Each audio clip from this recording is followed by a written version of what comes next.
भगवान ने जैसे ही अपनी माया दूर हटाई है, नारद ने क्या देखा, ना ही उस जगह पर लक्ष्मी जी है, ना ही विश्वमोहिनी है, अकेले भगवान खड़े। एकदम से नारद भगवान के चरणों पर गिर पड़े। प्रभु ये मैंने क्या कर दिया? मैंने तुम्हें श्राप दे दिया, मेरा श्राप झूठा हो जाए। मैं शादी करना चाहता था। ओ ना जी ना, मेरे मन में विचार बन कैसे गए? मैं तो बाल ब्रह्मचारी हूं। भगवान कहते देखो तुम्हें अभिमान हो गया, और तुम्हारा अभिमान दूर करने के लिए हमने लीला रची। कोई बात नहीं, तुमने हमें श्राप दिया है, तुम भूतल पर जरूर जाएंगे, राजा हम जरूर बनेंगे। तो इससे नारद कहते प्रभु आप हमें एक बात बताओ। क्या? जवाब दो प्रभु। तो कैसे बच पाऊं माया से और मिटाऊं नाम तुम्हारा? युगों युगों का साथ है हमारा तुम्हारा, तुम्हारा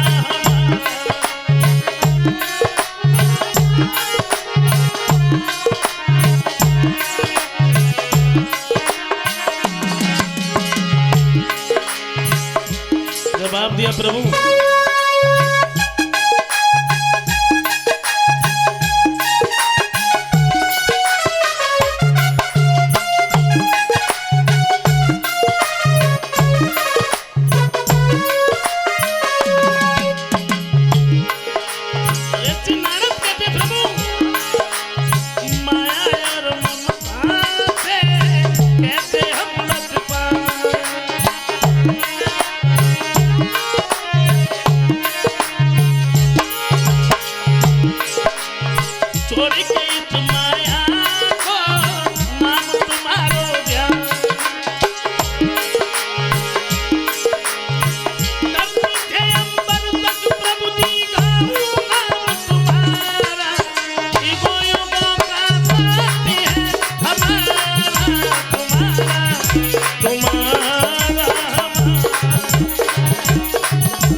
हमें जो पाप लग गया है,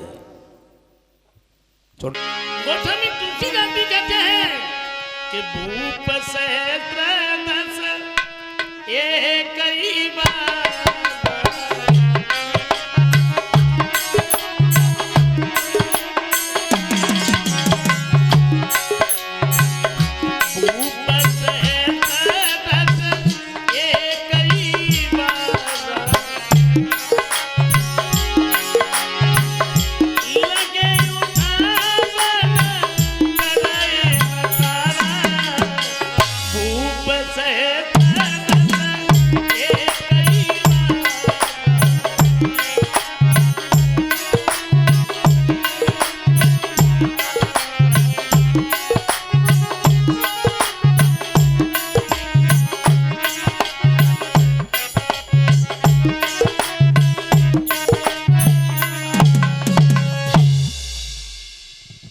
सहस्त्र दस एक ही बार 10,000 राजा उस धनुष से चिपट गए, लेकिन वो धनुष नहीं उठा। शंका की बात है, 10,000 राजाओं के 20,000 तो ही हो गए। धनुष कितनो लंबो चौड़ो हो तो 20,000 हाथ बन गए। या सोचो वो धनुष अगर टूट जातो का कारण बस, तो फिर सीता किन किन के गले में जयमाला डालती। ऊपर सहस्त्र दस, यानी जितने भी राजा थे सबकी गिनती थी 10,000 की, और सबको एक ही बार धनुष उठाने का एक ही बार मौका दिया गया। दूसरी बार किसी का नंबर ही नहीं आया। और देखो इसमें धनुष तोड़ेगा तो एक ही, विवाह भी एक ही के साथ में होगा।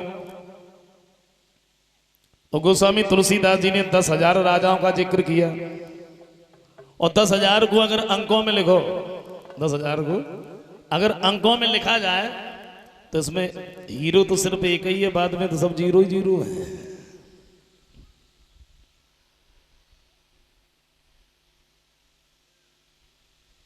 महाराज जनक ने देखा तो उठ के खड़ी हो गए।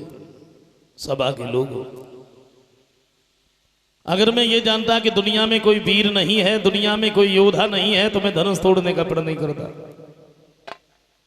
अब मुझे मालूम है कि सीता का विवाह किसी के भाग्य में नहीं लिखा। तुम सब लोग हमारे चेहरे की तरफ क्या देख रहे हैं? मुझे तो ऐसा लगता है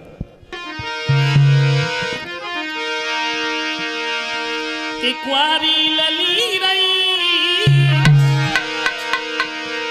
मिले मेरा था पे जगह की थारी कुआरी।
सबकी नजर नीचे थी, लक्ष्मण पर नहीं बैठा गया। लक्ष्मण उठ के खड़े हो गए और जवाब दिया, क्या कह रहे हो झलक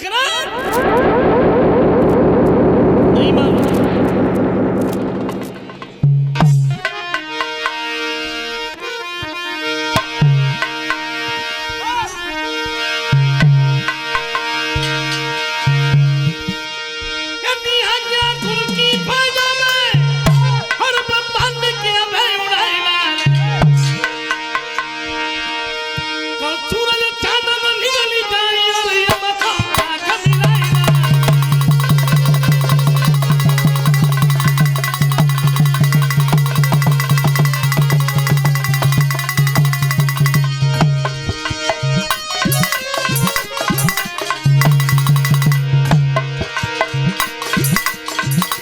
दुनिया में कोई वीर नहीं है, दुनिया में कोई योद्धा नहीं है, लेकिन नहीं मालूम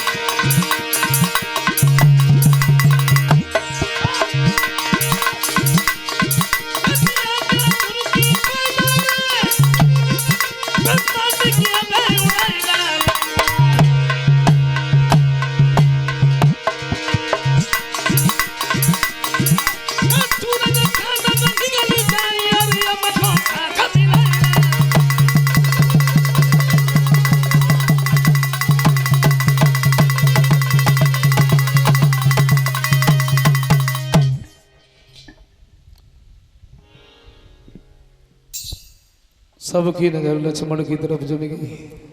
बाजी बात, जरा सा बालक और इतनी बड़ी बात। विश्वामित्र जी कहते हैं, लखन तुम खामोश बैठो, ये काम तुम्हारा नहीं है जो तुम खड़े हो गए। प्रभु श्री राम से कहा, बेटा राम तुम उठो, तुम जनक के संताप को दूर करो। गुरु की आज्ञा जैसी मिली है वहां से आगे बढ़े हैं, और बड़े बड़े योद्धाओं ने देखा तो हंसने लगे, लो हैं ये धनुष उठाएंगे। सीता ने देखा तो देवी देवताओं को मनाने लगी है।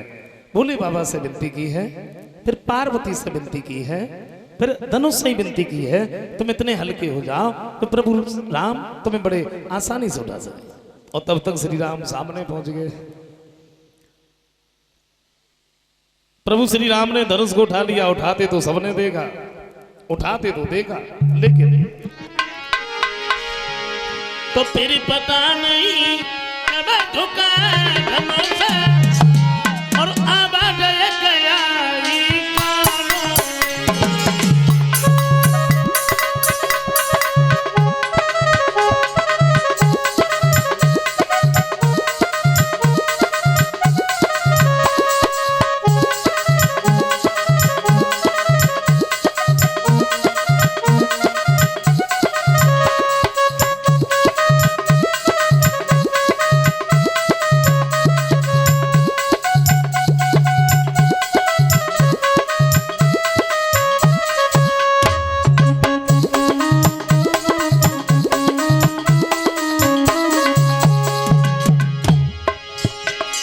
बजा के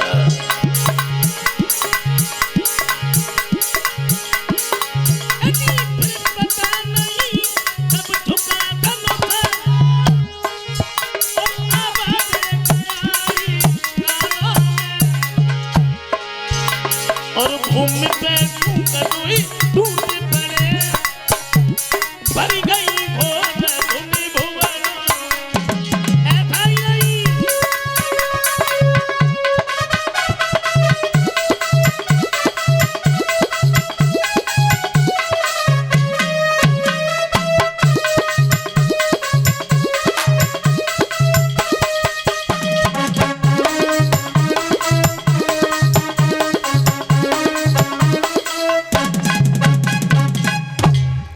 घोर आवाज हुई, धनुष टूट गया।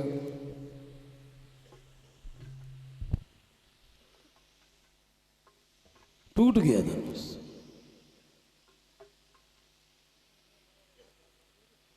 सीता की सहेलियां नजदीकी खड़ी रहे, जवाब दो अब का देख रही घड़ी घड़ी जयमाला क्यों नहीं पहराते?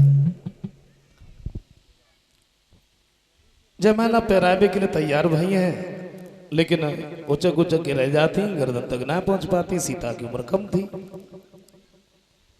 और जब बरमाला ना पहना पाई तो सीता की सहेलियां विनती करती हुई बोली राम से, राम हाँ मेरा कहना है, क्या है बोली?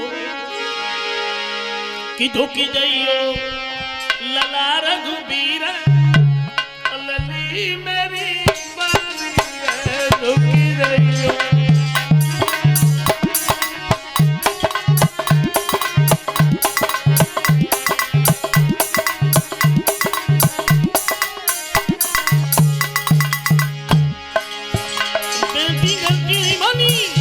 दुखी जइयो लला रघुबीर लली मेरी बारी है धोखी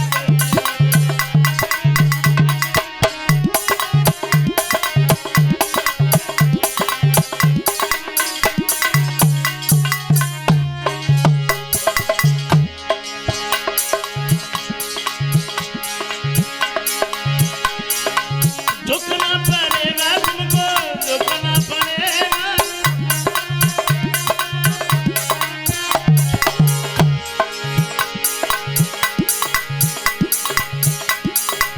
झुकना पड़ेगा तुमको, झुकना पड़ेगा ओ झुकी जइयो तनिक रघुबीर लली मेरी बारी है झुकी जइयो।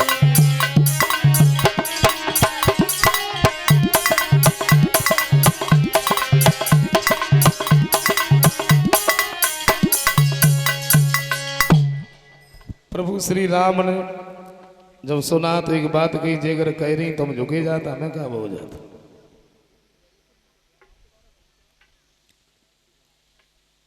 झुकबे के लिए जब तैयार हुए, लक्ष्मण नजदीकी खड़े रहे, धीरे से बोले भैया, बोले हाँ, बोले ससुराल में सू हो जाए कि सामने सू पहली बार झुक गए ना तो सारी जिंदगी ऐसे ही झुके रहे। वो और सीधे खड़े हो गए, सोचा अब क्या करें, कैसे जमाना पैरवा। लक्ष्मण से ही कही, बोले तुम्हें ही कोई उपाय सोचो। तो लक्ष्मण बोले तुमने अब कही है, थोड़ी देर पहले कही दी होती तो जयमाला तुमने कब की पैरवा दी होती। सबको सुनाए कि एक बात कही, देखो भैया ने धनुष तोड़ो, हमने इनके पैरों ना छुए। लक्ष्मण ने पैर छुए, श्री राम ने झुक के लक्ष्मण के सिर पे हाथ रखो। सीता को मौका मिल गया, उन्होंने जयमाला डाल दी।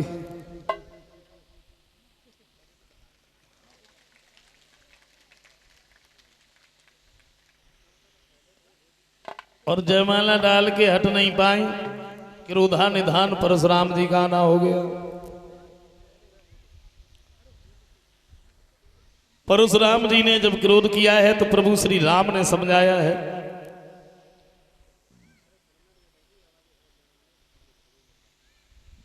बाद में परशुराम जी प्रभु श्री राम के नाम की जय जयकार करते हुए निकल गए। महाराज दशरथ के पास में खबर भेजी है, बारात लेके आ। और महाराज दशरथ बारात लेके आए हैं। प्रभु श्री राम का विवाह हुआ और राम का ही नहीं बल्कि चारों भाइयों का विवाह हुआ।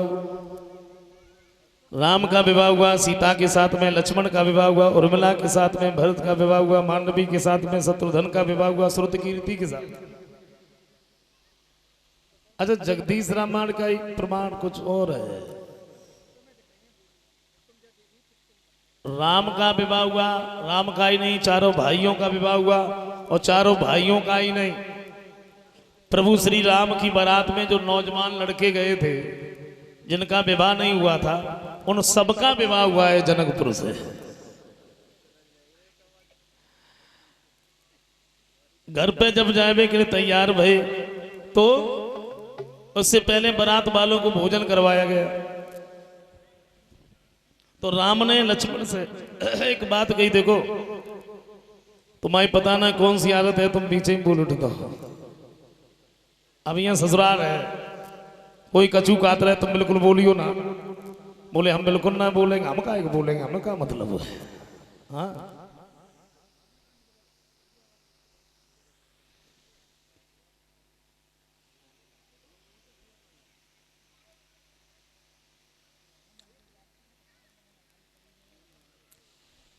सब लोग बैठे बैठे भोजन कर रहे हैं। जनकपुर की जो नारियां रहे जो नार गाने लगी, गाली आजकल जैसी ना कथा भागवत में अगर कह दो कीर्तन बोलियो तो कोई मतलब ना, और जब कहो कि तेल ताई हो फिर देखो। ऐसे कूद कूद के गाती है जैसे सोचती रहती नंबर पहलो रहे मेरे। अच्छा, हम तो एक चक्कर में पड़े रहता है ना कि जो लेखक पता ना कहां से आता है।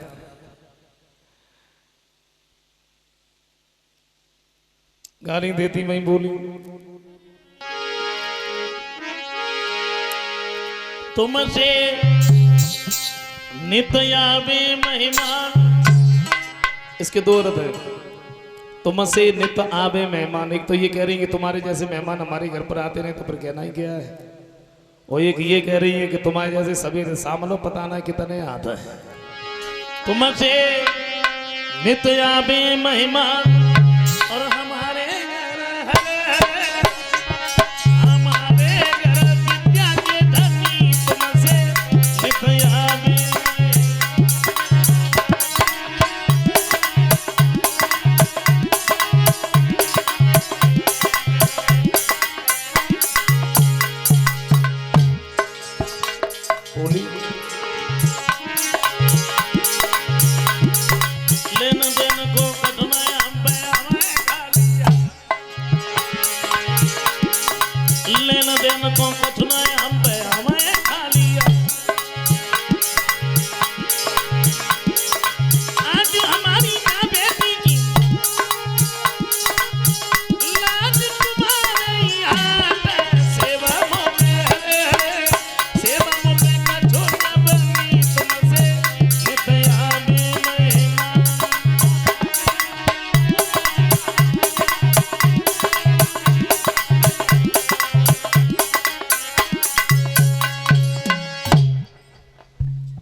गाली दे रहे। बारात की तरफ से कोई बोलो ही ना। एक लड़की बोली का मैं तुम सब चिल्लाते रहे हो बाहर से, तो कोई बोली ना रहो। दूसरी बोली तुम्हें अगर बुलवाना को सौर हो तो बोले, तू हमसे कहो तो कि बोले कि ना बोले। बोले तुम कह लो, कहा गए। वो लड़की खड़ी भाई हवन की खीर से जो चारों भाई पैदा थे, बस भाई बात गात भाई बोली राम। हाँ, तुम्हें कुछ मालूम है क्या अवनपुर में क्या होता है, क्या होता है? तो बोले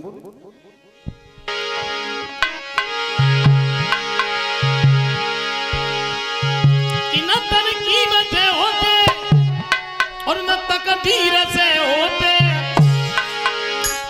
अवनपुरी में लड़का पैदा खीर से होते। अवनपुरी में लड़का पैदा खीर से होते।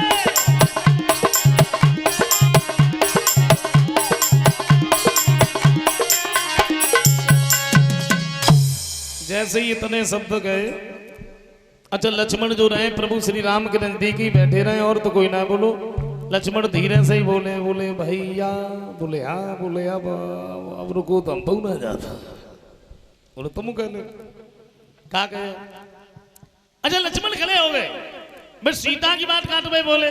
बोले तुमने ये तो बता दिया भटपुर में क्या होता है, तुम्हें मालूम है जनकपुर में क्या होता है? क्या होता है तो बोले कि ना जोर करी होती और ना सोर करी होती, जनकपुरी में लड़की धरती भोर के होती, जनकपुरी में लड़की धरती भोर के होती।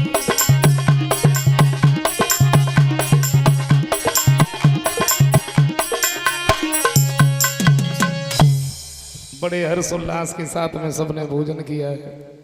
और प्रभु श्री राम की बारात कहते तो ये है 1-2 दिन नहीं बल्कि 74 दिन तक रुकी है।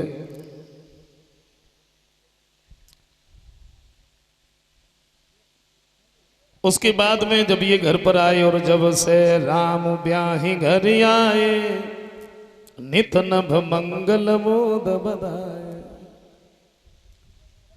एक दिन महाराज दशरथ ने तीनों रानियों को अपने नजदीक बिठाया और एक बात कही, देखो अभी तक तो तुम जैसे भी रही कोई बात नहीं, अब तुम्हारे पुत्रों की बहू आई है और हम तुम्हें ये बताएं सास को बहू के साथ कैसे रहना चाहिए और बहू को सास के साथ कैसे रहना चाहिए। ऐसा करेंगे हमारी माता बहनें थोड़ा ज्यादा ध्यान दें। हाँ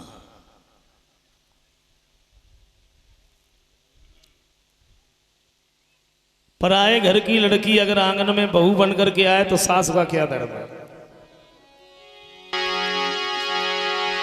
तो बधू घर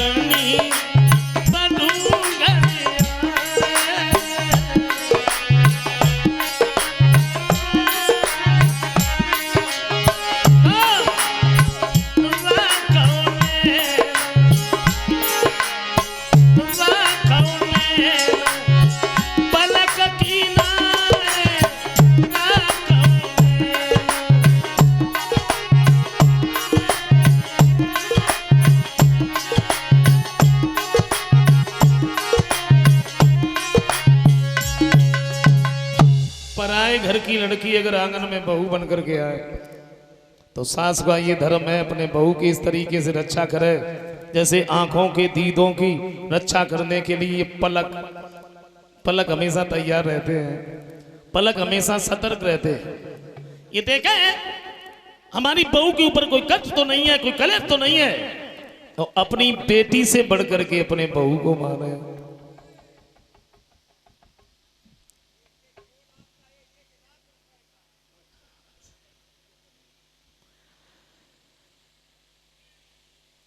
अच्छा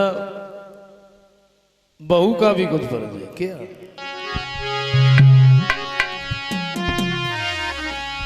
तो सादर सासु ससुर पति पूजा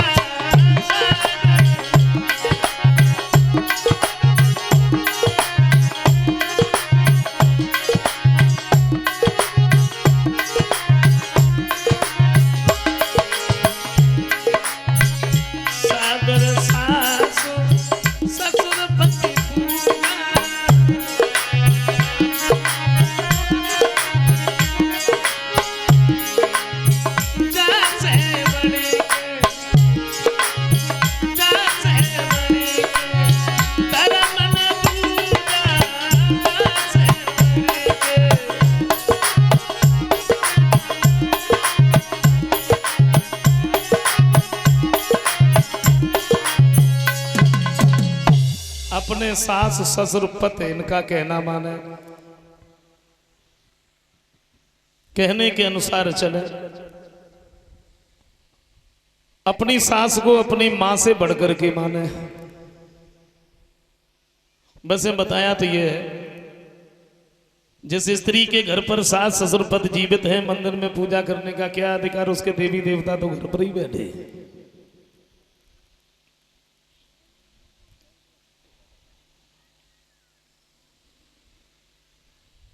अब कह रहे हम जना कहा था कि सासू की पूजा ना होते, खूब होते। फर्क इतना है, पहले वे छोटी माई अगरबत्ती लगाई जाती थी, अब बड़ी माई उठाई जाती है। हाँ, इतना फर्क है। क्या उठाए कि बउओं को देखो तो सासों से नित उठ के तारी मचाती है। घर को जितना काम काज सब बुढ़िया न गई करवाती।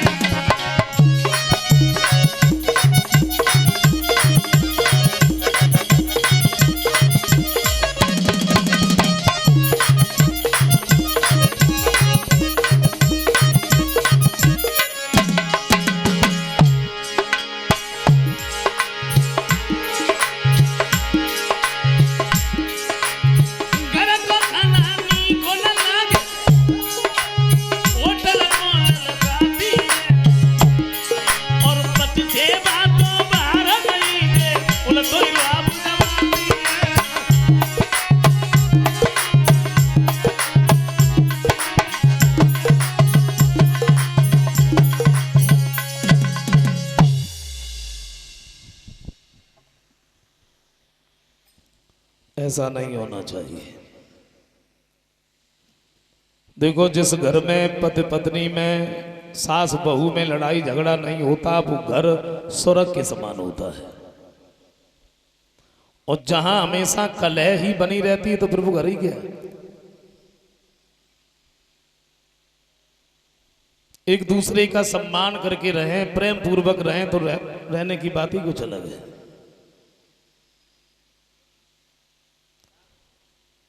कारण क्या है? लड़ाई झगड़ा क्यों होता है? क्योंकि हम लोग संवाद नहीं करते, विवाद करते हैं। वैसे कायदे में अगर एक बोल रहा है तो दूसरे को सुनना चाहिए। पति अगर कुछ कह रहा है तो पत्नी को सुनना चाहिए। पत्नी अगर कुछ कह रही तो पति को सुनना चाहिए। ये होता है संवाद। लेकिन करते विवाद है। पत्नी भी बोल रही है, पति भी बोल रहे हैं, सुन रहा है पड़ोसी, सुनने वाला भी है।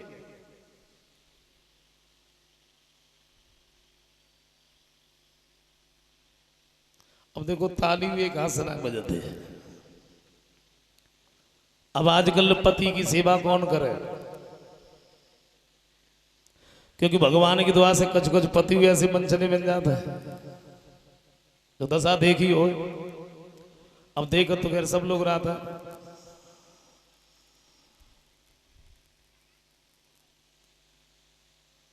नहीं, वैसे ऐसा अब होना भी चाहिए, मुझे लगता है।